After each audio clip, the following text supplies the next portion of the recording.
Are you saddened by how the world is always split between this and that? Disappointed by how people get divided into opposing groups? Are you tired of those winning one side of the argument and turning it into law? Are you constrained by narrow choices between sets of contraries?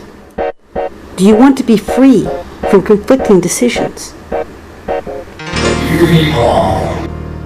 Your gate to the world's diversity.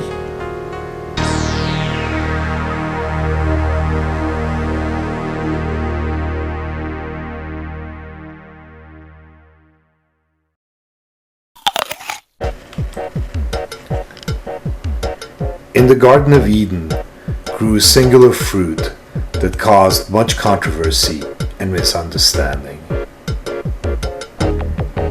It held the promise of eternal life, but instead gave birth to agriculture.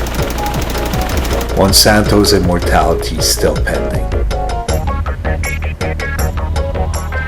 Mythologies allude to a distrusting landlord who puts up a prohibition and guards the garden with snakes and dragons. Hera's nymphs plucking from the orchard, or a single god plucking Adam's rib. The fruit proliferates unconcerned.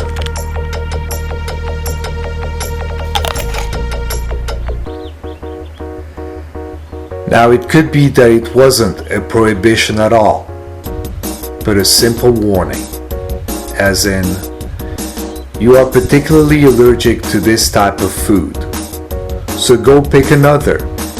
The garden is a cornucopia of abundance.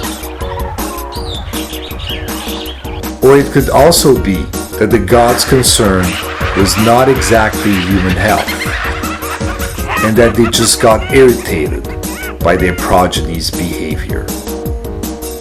But why, oh why did they ever create such curious creatures? There was always trouble in paradise.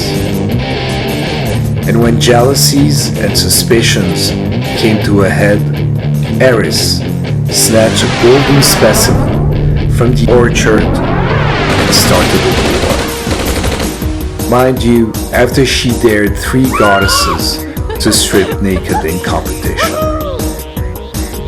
So much for good measure and harmony.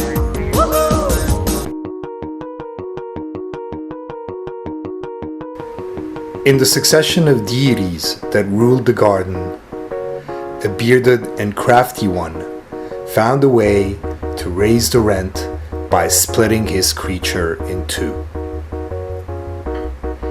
He then made it seem as if the forbidden fruit was in cahoots with one of the halves, which, adding insult to injury, got labeled the weaker sex.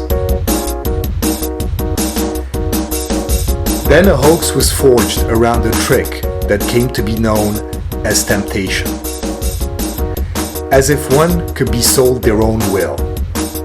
But this is precisely what happened. And it laid the ground for very profitable business. An eviction took place, which led the haves to multiply infinitely, while always yearning for the match that would make them whole. For millennia, heroes and scholars have tried to overcome these sordid events. From the labors of Heracles to Gandhi's fastings, blood and ink have spilled over the various readings and interpretations. Countless debates have ensued between illustrious pairs from the likes of Freud and Jung to Haeckel and Jekyll. And yet, the split runs deep to this day. Not so much because of the elusive truth behind the original events, but because there seems to be no end to the resulting arguments.